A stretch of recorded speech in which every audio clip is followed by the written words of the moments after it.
this is almost like a food freedom, like breakthrough. Okay. We're not going to focus on weight. We're going to focus on healing our relationship with food. Welcome to the Conscious Rebel Podcast with your host, Lucy Morningstar. Have you ever tried dieting, and how has dieting worked for you? And if it hasn't worked so well, this episode is for you, because if our minds are obsessed with food and weight and we think about that all day, we don't have freedom. All this time we could have spent them on creating, on spending time with our kids, loved ones, friends, or even just living our lives. In this episode, I talked to Wendie Taylor, and I will call her a diet culture rebel. While she was traditionally trained as a dietitian and had worked as a conventional dietitian, her approach has shifted to a diet neutral and intuitive eating approach. So what does that mean? Well, you'll find out in this episode, and the result is that food and diet and weight will not control and consume you anymore. Instead, food is just food. You can enjoy it, enjoy what we eat, be fulfilled. There will be no binging and constriction, no that kind of a binging constriction pendulum anymore, and where you will have freedom and actually be healthier. So let's hear it. Hello, Wendie. Thank you so much for coming to our podcast, The Conscious Rebel. Please tell us who you are and what you do. Yeah, thanks for having me. Okay, I'm a registered dietitian, and I should say I'm a non-diet or weight neutral dietitian. And it wasn't always that way. My philosophy has really changed over the last few years. Yeah, okay. Yeah, dietitian. I remember actually a long time ago, I actually went to see a dietitian because I think I was in my very early 20s, and I'm very slim, and they say you are too skinny. You have to go see a dietitian. And I actually went. I really don't recall much of what she said. Basically, I think I got a bit of education on hemp iron and non-hemp iron because, as Chinese, I like drinking my green tea all day. So I remember that part, that you don't drink, caffeine, that kind of things, like it's going to lower your iron absorption, that kind of stuff. Other than that, I really don't remember much. So, and I know and I also remember this chart that they gave you about, you eat this much meat or all that kind of things, and at that time I wasn't even very much into, health and nutrition on that kind of stuff. And so kind of, so See, and it's interesting to hear you say that, because I was actually at a conference last week, and it was a dietetic conference, so there are a lot of different professionals there. And I spoke on a weight neutral approach to nutrition. And I was also attending the conference, so I got to listen to other people speaking. And it was an entire weekend, this conference, and I think there were 3 of us that spoke on this idea of weight neutral or anti-diet. So it's very interesting that even within my field, I'm one of a few. So I was listening to this other presentation, and so you were saying, you're like, and that's awesome. But I was listening to the other presentation, and there was a case study of a woman, and this dietitian met with this woman, and the woman had been given a list, like you said, from a dietitian 20 years prior, of foods that she should avoid and foods that were good for her and foods that were bad for her. And that's what I learned in school, is how we do things. It was so funny, was I'm sitting there and I'm listening to this case study, and it was not funny. I mean, the woman was like not able to veer from this list for 20 years. She thought, the dietitian has told me this is what I have to stick to.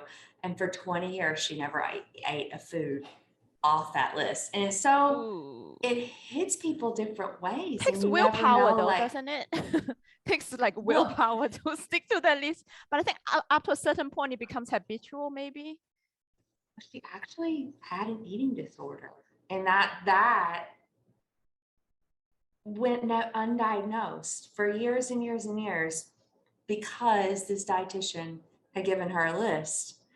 And I posted something on Instagram earlier this week. I don't know if you saw it, that last reel, but it's like everything is external with diets. It takes us outside of our body and tells us that this is what we should have. And it takes us away from like what we know, like what you know, you like, your preferences. And we're all born with it. If you watch kids, they're intuitive. They know when to eat, when to stop. They play, they move.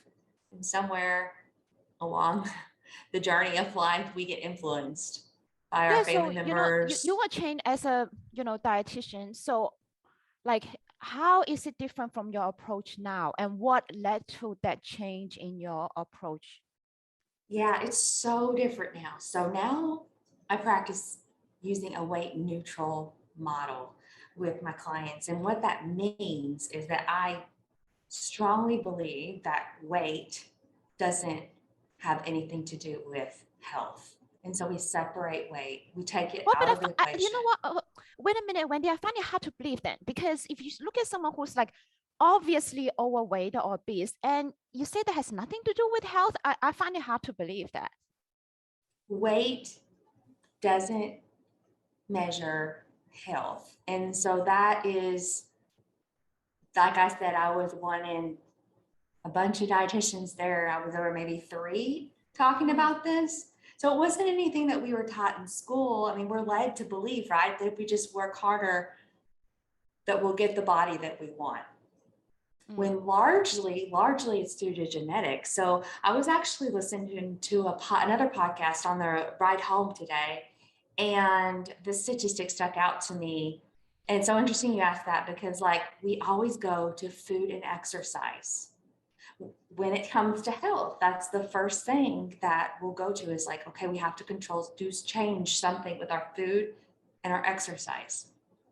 But when you look at health in terms of like a pie, like a whole pizza pie, do you know what the percentage of our health is determined by food and exercise, or how much that can actually affect our health? No idea. Crazy. It's like 15%. So what's the So there's like 85%? 85% that actually affects our health that has nothing to do with food and exercise. So we can sit there and try to control these things, but like genetics is one of them. Food access and security, like there's people, I mean, I don't think about this because I can go across the street and get Fresh Market, which by the way is not cheap.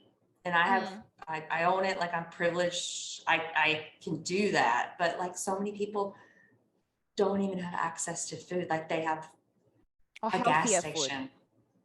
Yeah, so there are literally like other things that affect people's health that are so much greater. And you know, I don't know, I've just been learning this.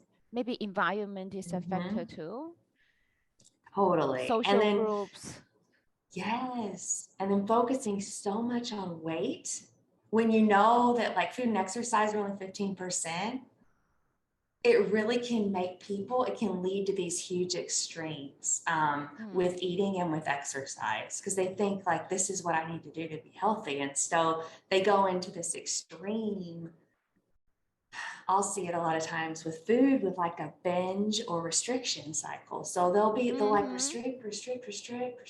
And you can't do that forever. Yeah. It's like you push down the spring and then it will, it's like that pendulum swing. And it's like, instead of like, if you were to swing a pendulum and just let it go, it will eventually level out. But, if you keep hitting it in one direction. Yeah. So when you let me ask you, when you talk about that pie, like 15% is actually directly food and exercise. Like who make that pie? Like where's this source? Like this research result, where did that come from? How did they arrive? You know what? I heard it. I saw it in a presentation last week. Oh, okay. And I also heard it on a podcast today.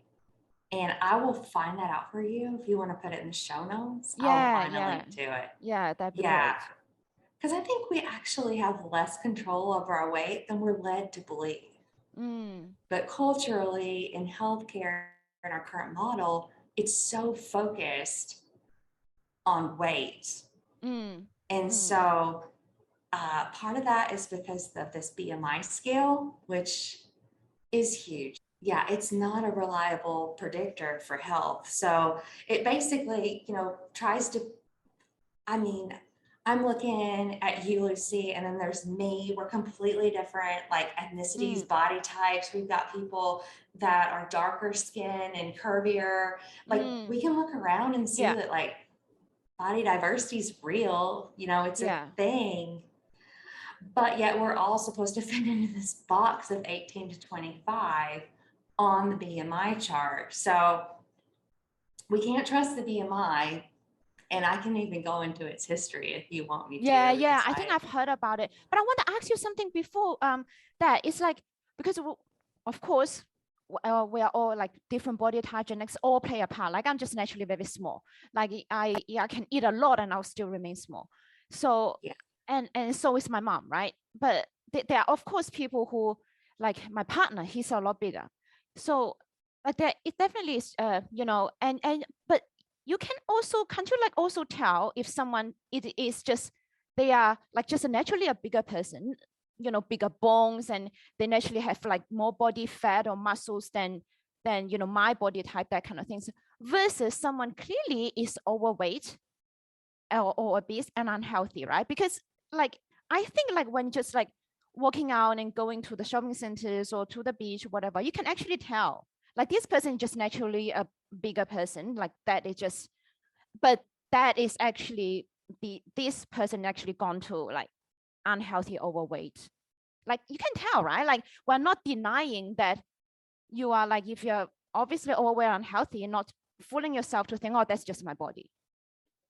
I have a question. How can you tell from the outside looking in if they're healthy or not? I think you can really tell. Like, I like it's so obvious. Like you see, for example, shopping center, food court yesterday, you see, women like they like they they can be so overweight that the feet are actually swelling, and they are like, and they're not even that old. Okay, so and in you can that like you can case, see like fat like bulging down on the body, right? It's not like they can even move as they would like, right? Okay, so we're looking at this person and outwardly we're like, okay, they're unhealthy because we can see all of the stuff. But in the end of the day, like weight is just one data point in an ocean full of other data points that could determine health. And honestly, we don't know what's going on inside their body unless we are their doctor and look at their labs. And so like you can tell if someone's, metabolically unhealthy by their labs. And so I guess the other point I want to make with that, and why I focus on a weight neutral approach and taking weight out of it, is because the typical recommendation, so say someone described like what you just described to me, goes to the doctor. What is the typical recommendation for those people? I have no Automatically weight loss. That's what they hear. So they go to the doctor and they hear weight loss.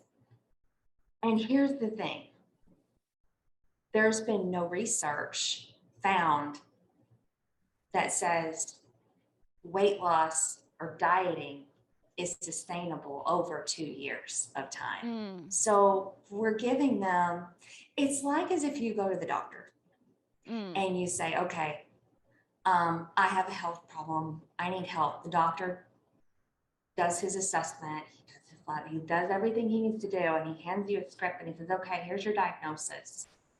I am going to give you this script and I want you to go to the pharmacy and fill it and take this drug, but it only works for 5% of the people that try it.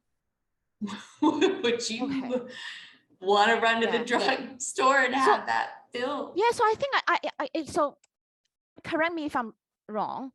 Maybe what you're saying is like weight is not, it's a symptom of a health issue. Like overweight is a symptom of health issue instead of the cause of a health issue. And cheating weight is like cheating the symptom instead of the cause. It's just like the pharma do with a lot of things. Is that right? Exactly. When we put so much emphasis on weight, and what we call that is a weight normative approach, which is what I learned in school. Okay. Instead of a weight neutral approach, so we take the weight out of it and focus on things that we can control, because it is so largely controlled by genetics. Okay, your labs will clearly tell us whether you're healthy or not. So let's do some things that we can focus on. Like, let's look at some health behaviors and let's focus on taking one step at a time to change those health behaviors and those habits. And the success rates are much higher, and the motivation for these people. You think you leave the office and the doctors told you weight loss. Well, if this was me and I was that person you described, and I'm leaving the doctor's office, and I have so many clients that have these stories, they think that anything that they do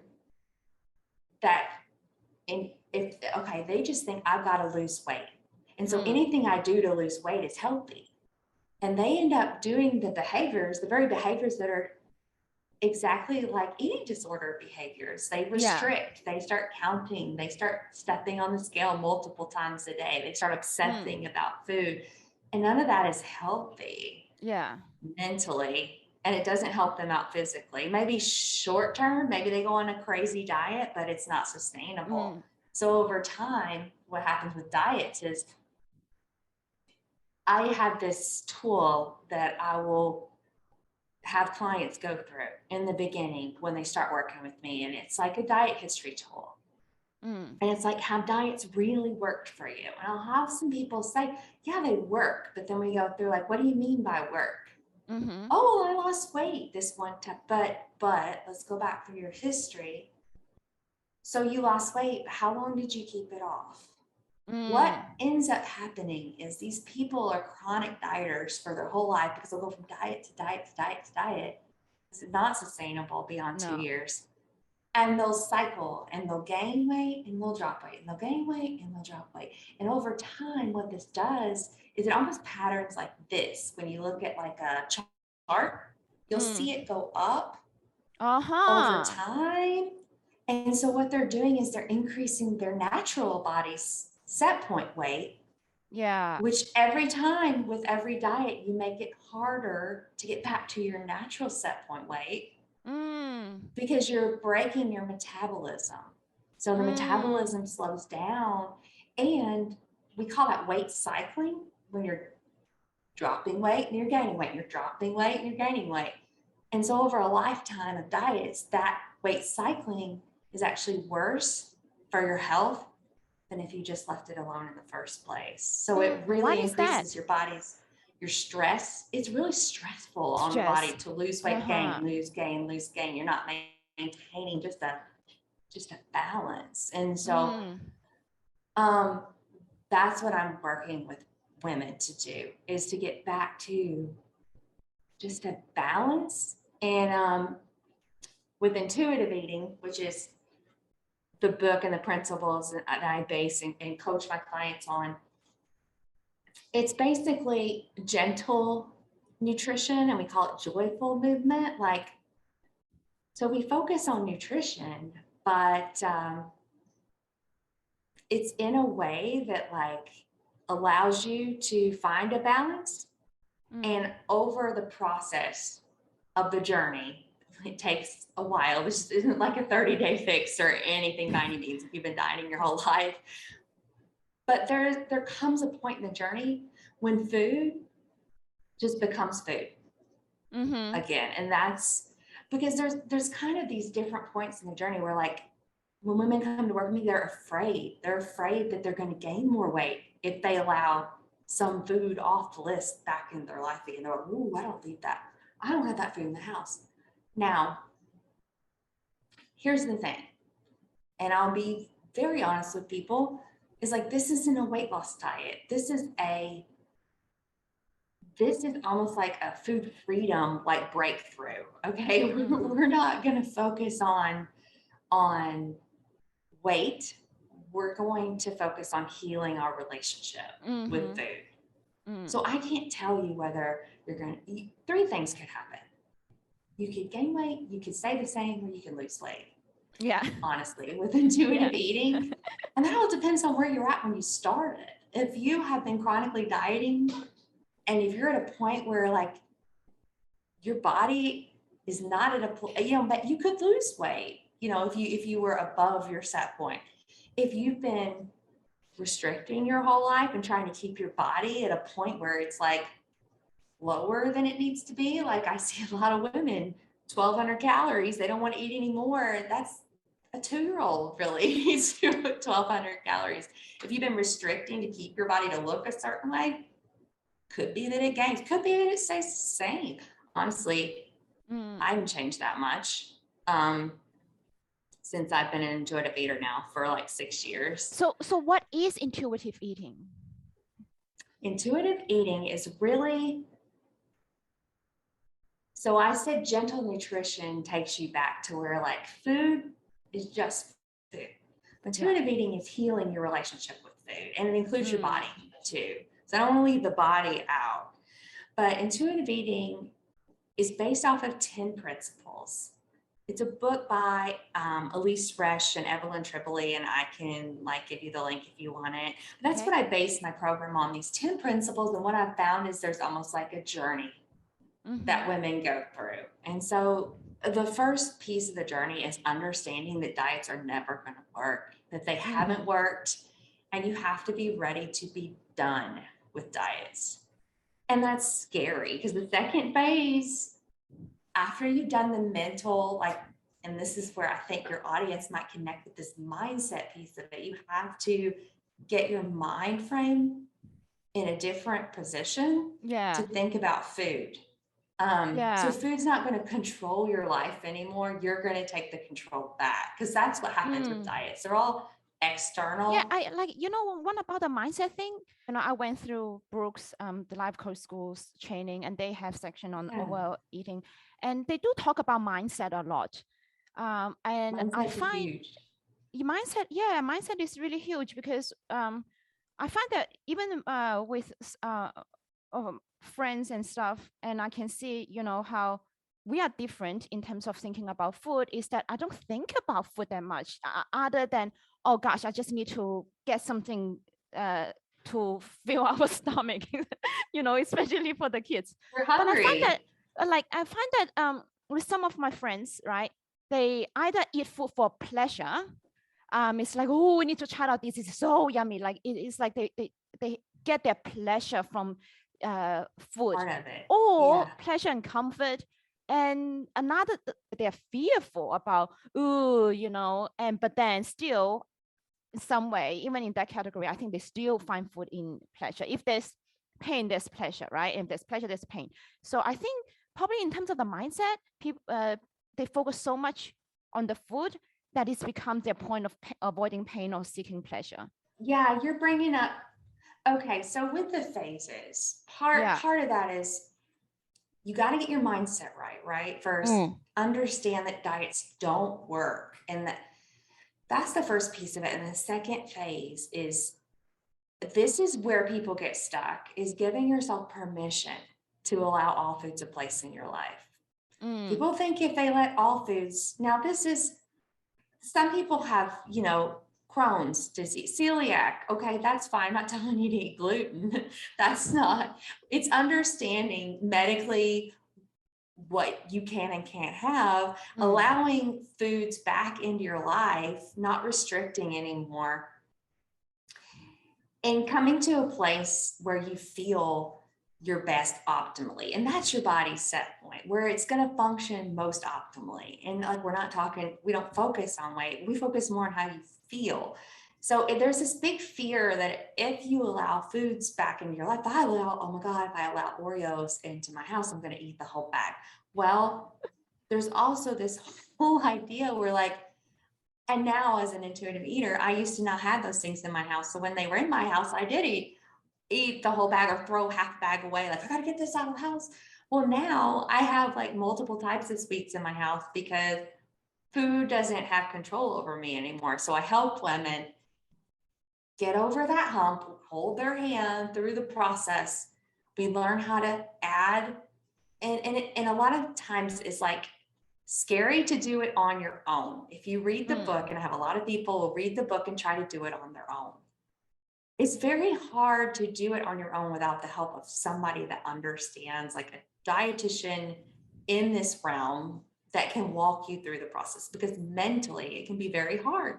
And you can be like, okay, I'm just going to allow all these food, and it can kind of turn into like a free for all. We call that like a rebellion phase, right?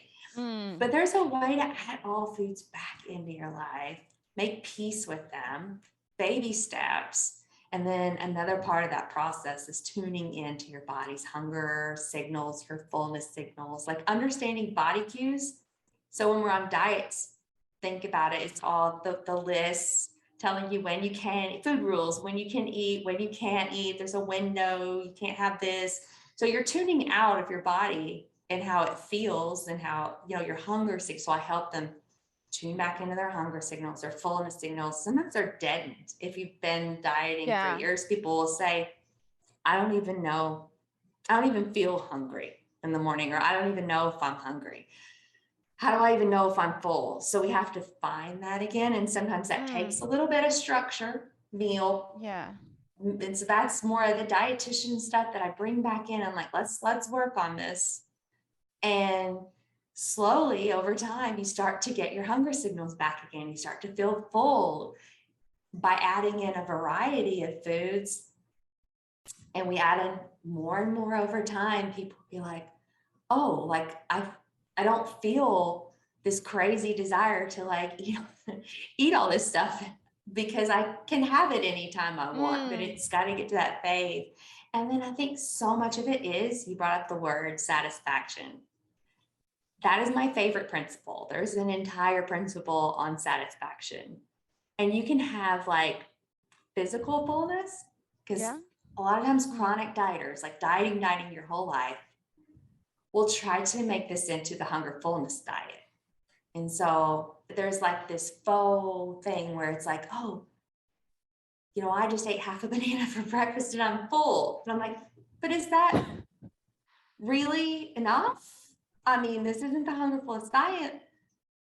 Eat the whole banana, put some peanut butter on it. You know what I mean? So there's a satisfaction factor. So you can be physically full, but maybe you're not mentally full. And I guess the biggest example I could have of this is like, I'll see dieters, they'll get like a grilled chicken salad, leave off the dressing, leave off the croutons, no cheese, dry grilled chicken salad. And what happens at night? Nice. A pan of brownies, right?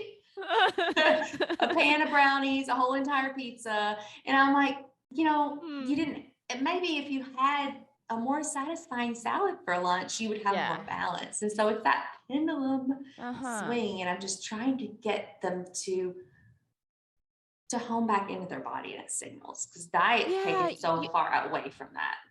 Yeah, for people to, not know when you're hungry, when you're full. And I think a lot of that is like actually our hormones are a little bit whacked, right? Like, and people become insulin resistant too. It's like where you also say the set point keeps on going up. How do you start tackling that? So the good thing is I am a dietitian, so I can help with that. And that's actually, I would say, people come to me all the time. They're like, my hormones are out of whack, or my digestion's out of whack, or like you said, my insulin's too sensitive. I need a test. I'm a coach, so I don't really do medical nutrition therapy anymore. However, I can tell you that it always comes down to like one of four things. And that's either your blood sugar is imbalanced, insulin resistance, your digestion is off.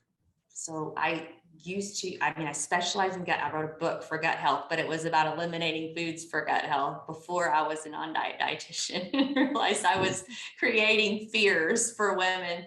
But like, I understand the gut. So blood sugar balance, digestion, stress, and maybe there's some micronutrient deficiencies. So the thing is like, okay, I understand that and can help women work through that if that's the case. So also, you know, a lot of people think that when I say weight neutral or I talk about this, that I'm anti-weight loss. So I kind of have to like say that I'm into adopting healthier habits, and healthier habits are going to affect your health regardless of weight. So it's not that I'm anti-weight loss, and we call it health at every size. And so a lot of times it's misconstrued. And I don't want people, what I'm saying is, like, I'm not saying that everyone's healthy at any size, but what it is health becomes available to people in a variety of sizes, like a wider variety than what the current BMI chart's allowing for. You know, it's just so narrow. Okay, so tell us like how our culture get to this stage where we're just so focused on the symptoms, like the weight is a symptom, right? Like, and diet culture, and it's just all around us. When you ask me that question, I think about some of my clients and what they told me. You know, if you think about it, you were sent to the doctor because you were too thin. But most of the women I work with will have a story, and it either goes back to one that sits with me is a dietitian, and she sought help with me. She said, I realized I need my own dietitian. But like I said, we weren't brought up. Actually, dietitians probably struggle with this the most because we know so much. A huge percentage of women go into nutrition because they have eating disorders. When you say eating disorders, do you mean they eat too much or not eat enough? Restriction, binge, anorexia, orthorexia, which is an unhealthy obsession with healthiness.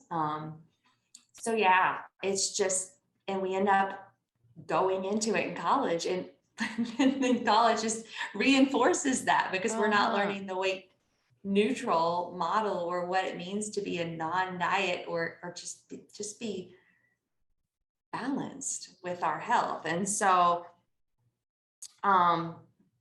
going back to this client of mine that was a dietitian, she said that she was adopted, and so her genetics were different from her family. She came from a German family, but she was Guatemalan. And so she was built like a Guatemalan. She was short and she was curvy, and she was brought to the doctor when she was 10, and the doctor said she needs to lose weight as a child. And so from that point on, she remembers that was told to her at the doctor's office, and it affected the way that she ate and viewed her body and the choices and the decisions she made for the rest of her life until she joined my program, and it's my program called Finding Body Freedom, where we go through, and that actually opened her eyes to her own relationship with her body and what led her on her journey with food. It just kind of continued on, and now she's on her own intuitive eating journey, and she's starting to tell other people and share the story, and I love to see that from other dietitians, but I could tell you multiple stories. What does it look like once they start this intuitive eating journey? So you talked about before when they're in this unhealthy pattern of constrain and then binge, constrain and then binge. What happens after? So the journey looks something like this. And it starts with the intuitive eating book. We'll call it hitting rock bottom. And that's the first chapter. And it will talk about like, you have got to understand that diets aren't working for you. And if you think another diet's going to work for you, then you're not ready for this journey, because you have to have hit diet rock bottom to almost be like, I'm going all in. I'm sick of dieting. Dieting hasn't worked for me. So why not try this? And then there's a scary phase where you work through the psychology of like, and so like I'm helping clients step by step get past their fear of weight gain, fear of adding foods in. Food has controlled them, controlled their life, controlled their brain. They're obsessed. So part of this journey is when you get past that and you start tuning back into your body, you're like, wow, I have got an example for you. One of the exercises, and it's very, very simple. It's not even anything to do with hunger and fullness. It's the very, very basics of like tuning back into your body. It's like, have you ever perceived your heartbeat? And I'll have to have them do an exercise where they like put their hand over their chest, they have to find it. And they can do that. But then it's like, I want you to be still and try to hear your heartbeat. So that was one of the challenges that I had a challenge in January, a Ditching Diets challenge. And it was healthy habits, but we were focusing on tuning back into our body. And one of the girls that did the challenge had ADHD, and she was like, I can't sit still. I can't do this. But I had little small challenges for him every day. And she literally said she had never stopped long enough to listen to her own heartbeat. And when she did, she was like, wow.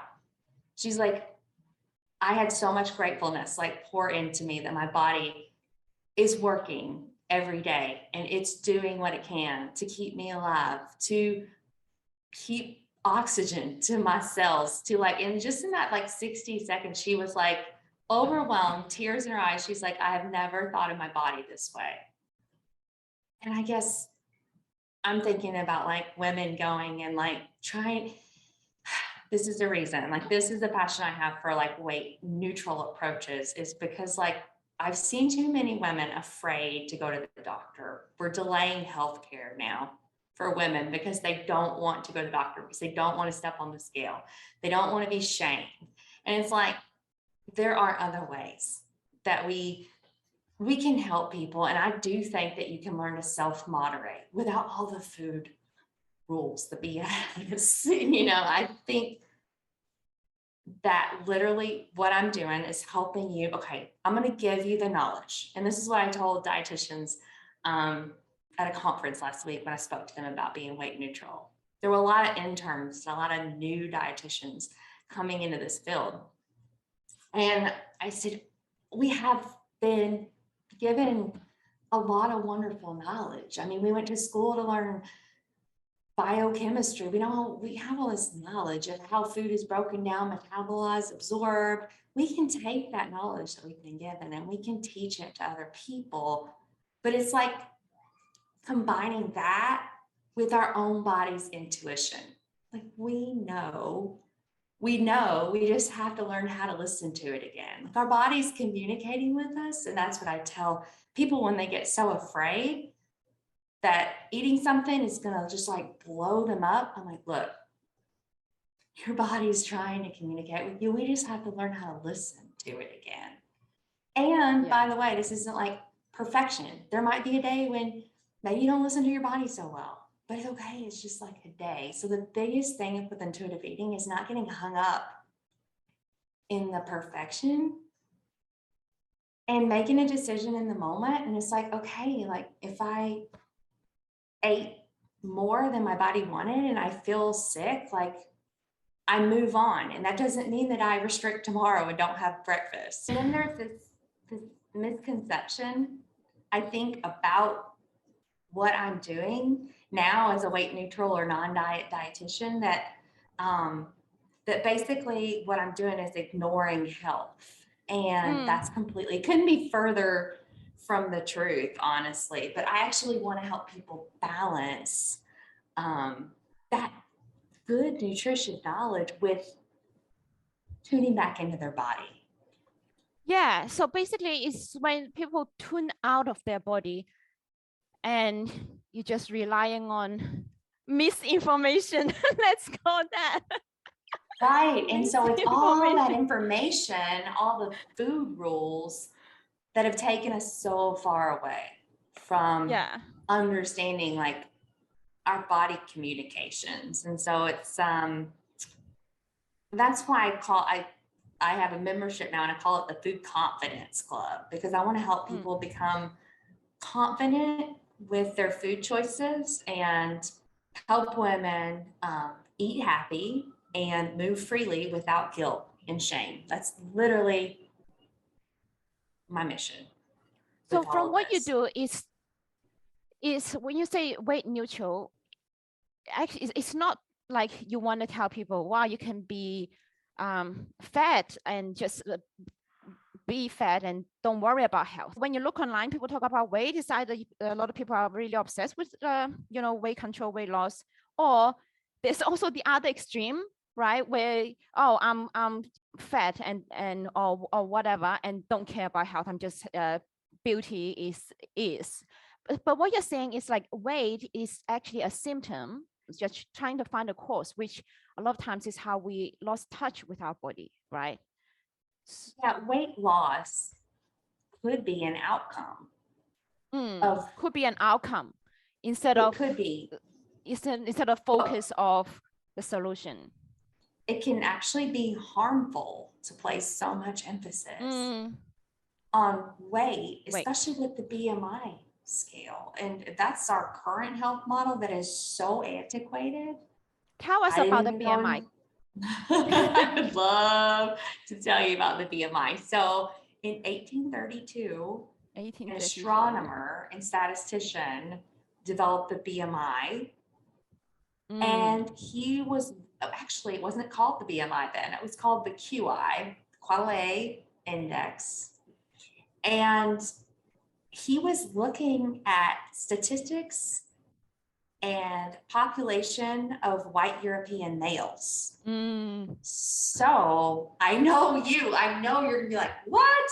So our current medical model is based off of that. And it literally wasn't until 1972 that Ansel Keys, some guy named Ansel Keys, decided that. So let me back it up to the 1900s. We're at 1832 when the Quality Index was developed. The 1900s in the United States, people started asking their doctors how they could lose weight. And life insurance companies came up with these scales, tables. They weren't related to the Quality Index at this time, but Ansel Keys in 1972 decided that these scales and tables were crazy and that he wanted to take the Quality Index from this astronomer from 1832 looking at like white European males populations, and he wanted to take that and make it into not the Quality Index but the BMI, so the body mass index, and start to look at our health in terms of obesity and weight. And he brought that into it. Now, if you think about it, okay, this was not developed by anyone looking at individual human health conditions, any medical researcher. This was an astronomer. And so now this is what we're using. It's not taking into account gender. It's not taking into account ethnicities. It's not taking into account body, like our body muscle mass to fat ratio, or even how it changes over the years. So there's so much wrong in the fact. Now, let me go back, because this all became tied into our medical model.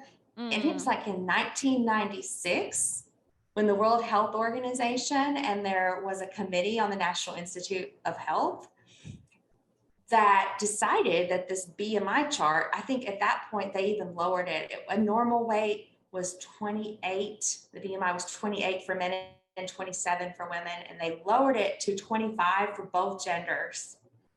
And this was basically based off the fact that they had research funded by pharmaceutical companies, Abbott and La Roche, because they needed a bigger market for their weight loss drugs. Wow. So this, yeah, when you hear that and you think, okay, we're women, you're Chinese, I'm Caucasian, there's all kinds of women. This was developed by an astronomer looking at the population of white European males in 1832.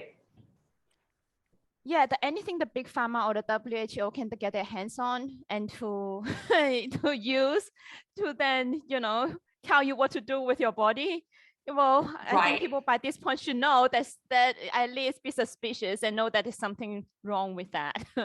Oh my gosh. And I don't think people like know the history of it, but that is like literally what I'm determined to get out and change the way that we're doing things, because I've seen way too many women that I've worked with delay medical care because they don't want to go to the doctor. And if what we're really trying to do is give people more access to healthcare, and this is not the way to do it. They're delaying. And when you talk about medical healthcare, like nowadays, a lot of people don't have confidence in the healthcare system. I've heard that it's way worse in the US, where how many prescription drugs are an average American like on?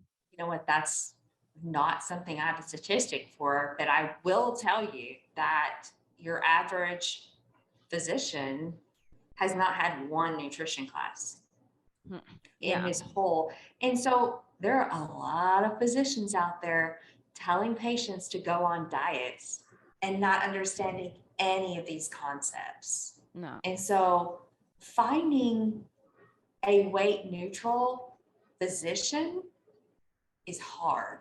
And that's what I encourage, because people will, and practitioners in healthcare will probably see more consistency with nutrition and with exercise with their patients if they're avoiding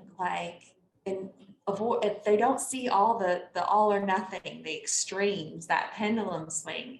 If they just separate, just take weight out of it and focus on things that they can control.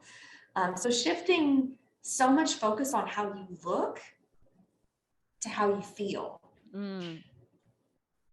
That's the biggest thing. I mean, it's not about being good with food, but that's what we all are taught, like, and feel like, well, I'm not, how many times do you hear it? Like, oh, women talking at the table, eat lunch. Oh, I'm bad today. I'm like, look, there's no morality in food. Like, you're not bad because you decided to eat that today. But so if we can, it's not about being good with food. It's about feeling good in our bodies. And I think everything changes when we can shift our mindset away from that. Yeah, from diet focused and weight focused, and instead be health focused, right? The point of what I'm doing is to help people see this in a different light and to feel motivated again, because I can't tell you how many women are like, okay, so part of this transformation, I kind of keep going back to the journey. Yeah, there's the tuning into your body phase. You're afraid. There's the tuning into your body. And there's a phase where like, you're just free and you feel free and you're like, oh my gosh, I'm free. I can eat whatever. And then I would say like the final stage, like gentle nutrition, is like, okay, food's just food. And people probably, they're like, I can never get to that. You can get to that. And food will just be neutral too. And food, I can think back to when I had obsessions with food and disordered eating through college and into my 20s and 30s. It's like food can take over most of your day. I mean, you're thinking about your next meal, or you're thinking about what you ate, or what you're going to have to exercise to burn this off, or how many calories, or you're tracking, you're writing. I don't even think about that anymore. I just eat. I eat when I'm hungry. Sometimes I eat when I'm not hungry. I probably have something sweet if I feel like it after dinner. Sometimes I don't. I don't think about it anymore. It's just there. Mm, Yeah, and that's yeah. gentle nutrition. Yeah. Yeah, and that is where freedom. It's not you're not Mhm. consumed and controlled by Yeah, you get your food and life culture. back. You get your So you life can back. Yeah. essentially, what I'm helping people do is they get their life back. All the hours in the day they spend focused on food, they get to spend with their grandchildren, their kids. They're doing hobbies that they love. They're spending time with friends, connecting. It's just like, wow, a whole nother world where food used to be the center of it. Yeah. Yeah. That's where the freedom is. Well, Wendy, tell us what kind of things you offer to help people. Where do they even start? Well, as far as my services and stuff, Mm, so there are a couple of resources that I would recommend if someone's interested in just like learning more. Um, Intuitive Eating, absolutely would recommend that book and recommend it to anyone. There's also a workbook that goes with it online, and it's by Elise Fresh and Evelyn Tribole. We also have a membership that's pretty hands off if you just want to learn and get mm. educated. I drop new videos into that membership every week. If you want more personalized help, I offer coaching to walk you through the process. So yeah, that's available too. For women who find they're struggling with this diet thing and they just go pendulum their weight and their diet, how do they know which of your programs they shall go for? How do they know which one? Mm, So the membership is if maybe you're not sure, you're not ready for coaching yet. The mm, membership is a small monthly fee and you have videos at your fingertips to learn more. Um, it's pretty simple, but if you're ready to dive in and you think you're ready to like talk with me and go into a coaching program, what I do is I have an application. We have a free, and then the program's 12 weeks. So coaching is 12 weeks. And if you need more time, you can have another 12 weeks, but I do 12-week packages to help women go through these phases. Cause and the membership is there afterwards for like your continued like learning. Cause I really okay. feel like you need that with this. It's a journey. And it's not something that's a diet that's, Mm. Like what can a woman come to you, like what can they expect to be able to, get to at the end of the 12 weeks of working with you? at the end of it. Mm, So the women that I've worked with at the end of it, they say things like, I found freedom again. I just, like I said, like I don't think about food anymore. My body image is a huge part of this. So women, not only when they start to focus on going through these phases of the journey and this transformation process, like I also give them tools to help them with their body along the way, because body image is a piece of this and it comes up a lot when we've been so focused on the external side of it. So it's things like finding clothes. Like I can't tell you how many women will sit around in clothes that are pinching them, squeezing them, and they don't feel worthy enough to go get clothes that feel good. So how could you ever move your body freely if you're not in clothes that like make you feel like you want to move your body? And so it's simple things like that. Um, you know, they're finding ways to move their body again. So, and I'm thinking about the woman that the doctor told her she needed to lose weight when she was 10, and an eating disorder brought her into dietetics. And so she's a dietitian. And she says now she's like, COVID was tough for everybody, but she's like, I'm picking up a tennis racket again and I'm playing tennis. So I'm finding joy in something that I haven't enjoyed in a long. I never even thought I'd pick up a racket again. So they're finding movement. So movement's a big part of this that we focus on too, but it's like we've been, just like with food, with movement, we've been conditioned to think that like exercise is punishment. So a lot of people don't want to move because it's not fun for them. And so we find ways to move again that will allow you to, like I said, move freely and eat happily Yeah. again without guilt, without shame. Yeah, Better they control essentially over their say, lives. okay, I have my life back again. Have their You life know? back. Tell people where to find you. So I'm ditching diets together on Instagram. You can find me there, and I will talk about, I will do little clips of coaching over there, the stories, and also you can learn more about coaching with me there in our brand new Facebook page, which I don't even think you know about yet because it's brand new, is the Food Confidence Club. It's Food The Food Confidence Club Confidence Club. on Instagram. And that will just be focused on the membership side of it. So there's those two places. You can find me on Instagram. And if you want, I have a free workbook that people can download. Like, so if they're thinking like, it's called Intuition versus Diet Brain. And so if you're in the Okay. beginning phases of it, you're worried about, am I gonna gain weight, or how do I tune into my body? I've got a whole 22-page workbook on how to tune into your body and to ditch diets. And So where can people if they get want that? to, okay, it's wendietaylor.com/workbook. Okay, wendietaylor.com/workbook.